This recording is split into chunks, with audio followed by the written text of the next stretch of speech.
Hello students, D block elements के important questions में से अगले हम जो क्वेश्चंस है वो लेके आए हैं। देखिए, जिरकोनियम 4D सीरीज में बिलोंग करता है और हॉफनियम 5D ट्रांजिशन सीरीज में, बट इनको सेपरेट क्यों नहीं किया जा सकता, ये पूछा गया है कि क्यों सेपरेट नहीं किया जाता। देखिए, जिरकोनियम एटॉमिक नंबर 40, इसकी अगर हम इलेक्ट्रॉनिक कॉन्फ़िगरेशन देखें, क्रिप्टन 4D और 5s दोनों में 2 इलेक्ट्रॉन्स हैं।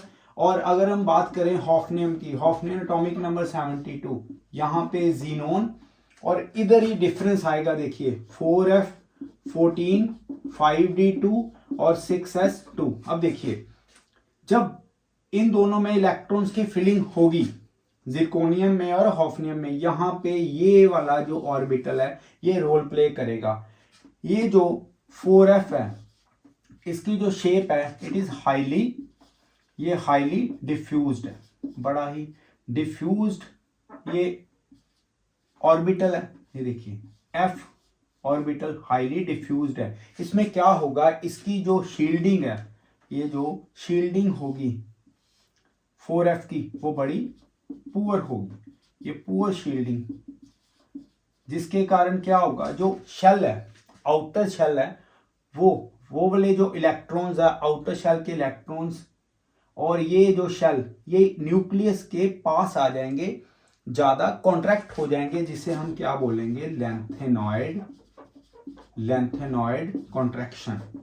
अब लेंथेनॉइड कॉन्ट्रैक्शन के कारण इसका जो रेडियस है, इसका जो साइज है हॉफनियम का और जिरकोनियम का, ये दोनों का ऑलमोस्ट सेम हो जाएगा। जैसे जिरकोनियम है 160 पिकोमीटर इसका रेडियस और इसका 159 पिकोमीटर, तो ये नियरली इक्वल रेडियस है, इनका इक्वल साइज हो जाएगा, जिसके कारण क्या होगा, जिरकोनियम और हॉफनियम का जो केमिकल प्रॉपर्टीज है, इनकी जो केमिकल प्रॉपर्टीज होंगी, केमिकल प्रॉपर्टीज वो ऑलमोस्ट सेम हो जाएंगी। तो सेम केमिकल प्रॉपर्टीज होने के कारण जो केमिकल मेथड्स हैं वो इन दोनों के ऊपर सेम तरह से लगेंगे, जिसके कारण इन दोनों को सेपरेट करना टफ होगा। क्लियर हो गया। जिरकोनियम और हॉफनियम को क्यों हम सेपरेट नहीं कर पाते, क्योंकि दोनों का एटॉमिक रेडियस जो है ऑलमोस्ट इक्वल हो जाएगा, सेम हो जाएगा, जिसके कारण केमिकल प्रॉपर्टीज भी दोनों की सेम हो जाएगी। क्यों हो जाएगा, क्योंकि हॉफनियम जो होगा, यहाँ पे poor shielding of 4f orbital है, जिसे हम क्या बोलेंगे, लेंथेनॉइड कॉन्ट्रैक्शन। न्यूक्लियस का जो चार्ज है वो शेल्स को अपनी तरफ खींच के रखेगा। क्लियर। ये पहला क्वेश्चन हमने जो है देख लिया आज का। अब नेक्स्ट क्वेश्चन देखिए, जो नेक्स्ट होगा ये क्वेश्चन, इसमें उन्होंने बोला कि ये वाला कॉम्प्लेक्स और ये वाला कॉम्प्लेक्स, इनमें से कौन सा कलर्ड है और क्यों। देखिए, अगर हम ये वाले कॉम्प्लेक्स में सेंट्रल मेटल एटम क्या है, स्कैंडियम, इसका ऑक्सीडेशन नंबर निकालें तो कैसे निकालेंगे। देखिए, यहाँ पे 2 ब्रैकेट्स लगानी है, +3 है इसके ऊपर चार्ज, माइनस वाटर एक न्यूट्रल लिगेंड है तो ये 0, इट मीन्स यहाँ पे +3 आ गया। तो हम क्या करेंगे, स्कैंडियम +3, इसकी कॉन्फ़िगरेशन क्या है, आर्गन 3d4s। हमें पता है स्कैंडियम की कॉन्फ़िगरेशन ये वाली है, 3d1 4s2। तो यहाँ पे 3 है, यहाँ क्या करेंगे हम, ये 0 और ये भी क्या बन जाएगा, 0। ये 3 पॉजिटिव की आ गई। अब हमारे पास टाइटेनियम वाला कॉम्प्लेक्स है, titanium 3 positive is equal to +3 minus 6 into 0, क्या आ जाएगा, +3। यहाँ पे टाइटेनियम +3, कॉन्फ़िगरेशन चेक करिए, 3d और 4s2, और यहाँ पे टाइटेनियम में 2। अब क्या करना है, 3 वाला ये तो 0 हो गया, बट यहाँ पे क्या आ गया, 1, बस यहाँ पे रोल प्ले होगा। देखिए, इसमें ये जो स्कैंडियम है इधर ही हम ड्रॉ कर लेंगे। देखो, अगर हम देखें d ऑर्बिटल, नो इलेक्ट्रॉन, यहाँ पे तो इलेक्ट्रॉन ही नहीं है, तो सारे का सारा ये इसके ऊपर इलेक्ट्रॉन हमने देखना है। ये तो कंप्लीटली फिल्ड है, मतलब ये नोबल गैस कोर है, ये फुली फिल्ड, राइट। अब इसमें देखेंगे d के इलेक्ट्रॉन्स, तो जब d के इलेक्ट्रॉन्स देखेंगे तो 1 इलेक्ट्रॉन आ जाएगा। अब सुनिए, मैंने क्या बोला हुआ आपको, कल भी आपने देखा कि हमने बोला ट्रांजिशनल एलिमेंट्स वो होंगे जिनमें डी ट्रांजिशन होंगी। डी ट्रांजिशन होने के कारण क्या होगा, कलर बन जाएंगे। तो इनमें से ये वाला जो कॉम्प्लेक्स है ये क्या शो करेगा, डी ट्रांजिशन। डी ट्रांजिशन होने के कारण ये क्या हो जाएगा, कलर्ड। ठीक है जी, यही कारण है। उन्होंने बोला इनमें से कौन सा कलर्ड होगा, ये कलर्ड होगा। क्यों होगा, ड्यू टू डी ट्रांजिशन। यहाँ पे डी ट्रांजिशन है। आपने क्या करना है एग्जाम में, दोनों की कॉन्फ़िगरेशन शो करके जो आयंस हैं वहां पे ये दिखा देना है कि कहाँ पे अनपेयर्ड इलेक्ट्रॉन प्रेजेंट है और जो डी ट्रांजिशन के लिए रिस्पॉन्सिबल है। नेक्स्ट दो क्वेश्चंस देखते हैं अभी। ये जो नेक्स्ट दो क्वेश्चंस है वो देखना, what are transition elements. Transition elements क्या है, जिंक कैडमियम मरकरी ग्रुप 12 के जो एलिमेंट्स है उनको हम ट्रांजिशन एलिमेंट्स क्यों नहीं बोलते हैं, ट्रांजिशन मेटल्स क्यों नहीं है, वाई। देखिए ट्रांजिशन एलिमेंट्स कौन कौन से हैं, यहां पे 9th transition elements.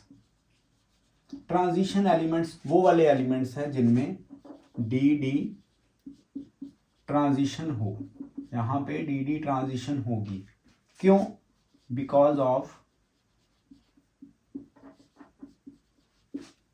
The presence of incomplete D orbital. जो डी ऑर्बिटल हैं वो इनकम्प्लीटली फिल्ड होने चाहिए, राइट। अब हम बात करें जिंक कैडमियम मरकरी की। जिंक एटॉमिक नंबर 30, कैडमियम 48 और मरकरी 80। अगर आप इनमें की कॉन्फ़िगरेशन देखेंगे, देखिए ये तो लंबी कॉन्फ़िगरेशन में आपको एक एग्जांपल जिंक की दे देता हूँ। अगर हम जिंक की कॉन्फ़िगरेशन देखें तो हमारे पास क्या है जी, आर्गन 3D और 4s। यहाँ पे ये देखिए डी पूरी तरह से भरे हुए हैं, क्या होने चाहिए, डी इनकम्प्लीटली फिल्ड होना चाहिए। बट अगर हम जिंक को देखें, इन तीनों में से एक एग्जांपल मैं आपको देने लगा हूं, देखिए ये वाली 1 2 3 4 6 7 8 9 10, तो पूरे के पूरे ऑर्बिटल्स इलेक्ट्रॉन से भरे हुए हैं, तो ये ट्रांजिशनल एलिमेंट नहीं होगा। इसी तरह से कैडमियम और मरकरी, हम कह सकते हैं ये तीनों क्यों ट्रांजिशनल एलिमेंट्स नहीं है, क्योंकि इन तीनों में जो डी ऑर्बिटल है वो कंप्लीटली फिल्ड है और ट्रांजिशनल एलिमेंट्स में जो डी ऑर्बिटल है वो इनकम्प्लीटली फिल्ड होना चाहिए, इसलिए इनको हम ट्रांजिशनल एलिमेंट्स नहीं बोलते। क्लियर।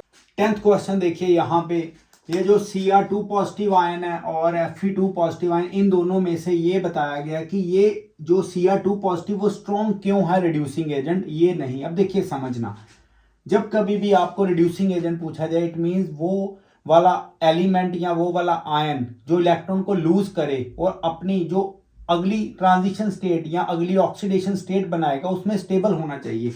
यहाँ पे अगर Cr2 पॉजिटिव को स्ट्रॉन्ग ऑक्सीडाइजिंग एजेंट शो करना है तो इसकी ये वाली जो ऑक्सीडेशन स्टेट होगी वो स्टेबल होनी चाहिए, या अगर इसको स्ट्रॉन्ग रिड्यूसिंग एजेंट बिहेव करना है तो इसका जो फेरिक आयन है ये वाला ऑक्सीडेशन स्टेट में स्टेबल होना चाहिए या इसको स्टेबल होना चाहिए। अब इन दोनों को कंपेयर करेंगे, राइट। देखिए यहाँ पे मैं Cr2 पॉजिटिव की पहले कॉन्फ़िगरेशन लिखूं, ये एक्सेप्शनल कॉन्फ़िगरेशन शो करेगा, आर्गन दिस इज 3D4s। अगर हमें इसकी रेगुलर कॉन्फ़िगरेशन लिखें वो ये वाली है।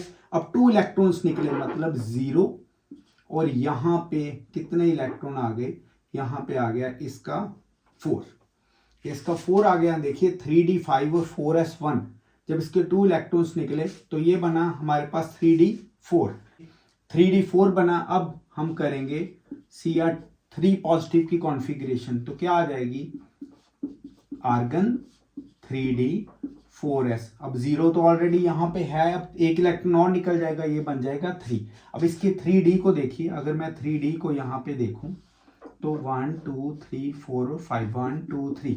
अब क्रिस्टल फील्ड सेपरेटिंग थ्योरी के अकॉर्डिंग अगर इन दोनों को हम कंपेयर करें, ये जो सेपरेट हो जाएगा, क्रिस्टल फील्ड सेपरेटिंग जो हमारे पास एनर्जी है उसके अकॉर्डिंग देखें तो ये वाले जो इलेक्ट्रॉन्स है Eg, यहाँ पे ऑर्बिटल्स में जो इलेक्ट्रॉन्स आएंगे Eg इलेक्ट्रॉन्स, और ये वाले कौन से T2G, ये कितने इलेक्ट्रॉन्स हैं 3, ये तो अनफिल्ड रह गया, इसकी एनर्जी कम है T2G, डाउन साइड आप ये सोच सकते हैं जिसकी एनर्जी कम है वो ज़्यादा स्टेबल है। ऑन दी अदर हैंड अगर इसको देखेंगे तो इसमें ये देखिए 3 पॉजिटिव, इधर भी 2 इलेक्ट्रॉन्स नजर आ जाएंगे। आपने इधर तक ही एक्सप्लेन करके ये छोड़ देना और यहाँ पे कहना है कि ये जो T2G है ये स्टेबिलिटी को क्या कर रहा है, इंक्रीज कर रहा है, किसको, तो Cr3 पॉजिटिव की स्टेबिलिटी को वो इंक्रीज कर रहा है, कौन, T2G, क्योंकि जब हम क्रिस्टल फील्ड सेपरेटिंग एनर्जी या क्रिस्टल फील्ड सेपरेटिंग थ्योरी से देखते हैं तो इसके after the formation of Cr3 positive